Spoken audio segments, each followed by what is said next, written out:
चलिए आज आपको ले चलते हैं ऋषिकेश के घने जंगलों में, जहां घटी एक ऐसी रहस्यमयी और डरावनी घटना जो दोस्ती, रोमांच और एक अनजाने खतरे की कहानी कहती है। एक ऐसा खतरा जिसने सब कुछ बदल कर रख दिया।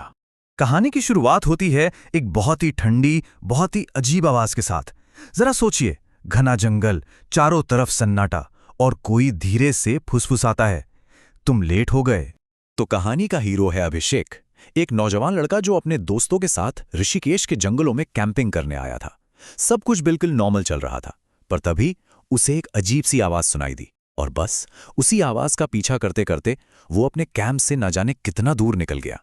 और यहीं से कहानी में एक ऐसा मोड़ आता है, एक ऐसी अनपेक्षित मुलाकात होती है जिसकी अभिषेक ने सपने में भी कल्पना नहीं की होगी।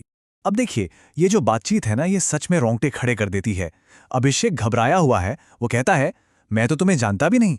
और वो साया वो जवाब देता है, पर मैं तुम्हें जानती हूं, और एक बात और, तुम यहां से वापस नहीं जा पाओगे।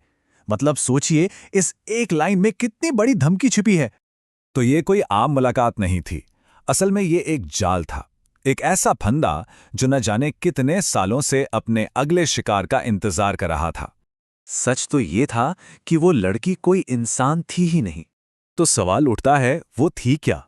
कहानी बताती है कि वो थी एक भटकती हुई आत्मा, एक ऐसी रूह जो सालों से उसी जंगल में कैद थी और शायद अपने अकेलेपन को मिटाने के लिए दूसरों को अपना शिकार बनाती थी।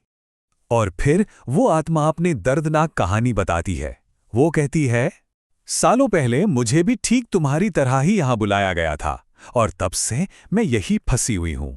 देखिए, ये बात उसकी कहानी में एक दुख तो जोड़ती है, पर उसके इरादों को और भी ज्यादा खतरनाक बना देती है। और फिर आता है वो आखिरी, वो फाइनल और सबसे भयानक वाक्य, अब तुम भी यहीं रहोगे।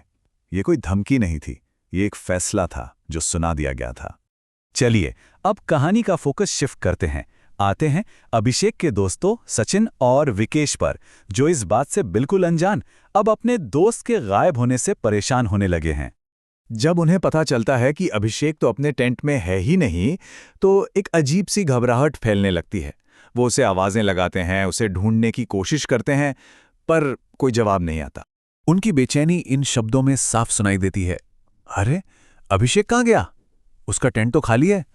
जंगल का वही सन्नाटा जो पहले शांत लग रहा था, अब उन्हें डराने लगा था। उन्होंने पूरा जंगल छान मारा, पर अभिषेक का कोई नामो निशान नहीं मिला, सिवाय एक चीज के।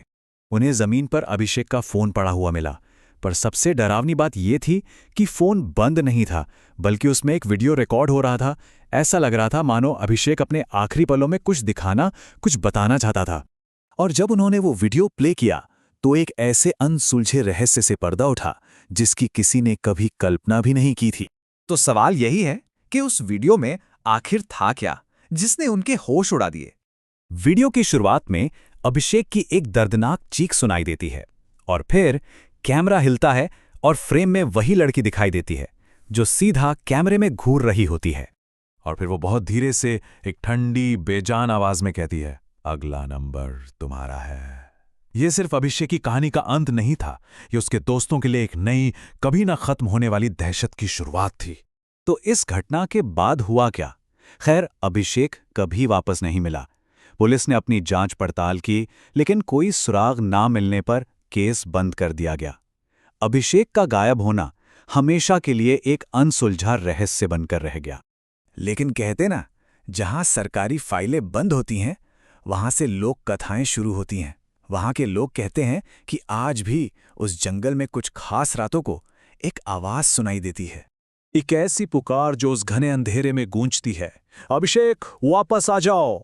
तो ये पूरी कहानी अपने आप में एक बहुत बड़ी, एक बहुत साफ चेतावनी है। और ये कहानी एक सवाल भी पीछे छोड़ जाती है कि अगर कोई कभी ऋषिकेश के उन जंगलों में रात के समय जाए और कोई अनजानी आवाज उसे पुकारने लगे, तो क्या याद रखना चाहिए? शायद बस एक बात, कि हर पुकार का जवाब देना जरूरी नहीं होता।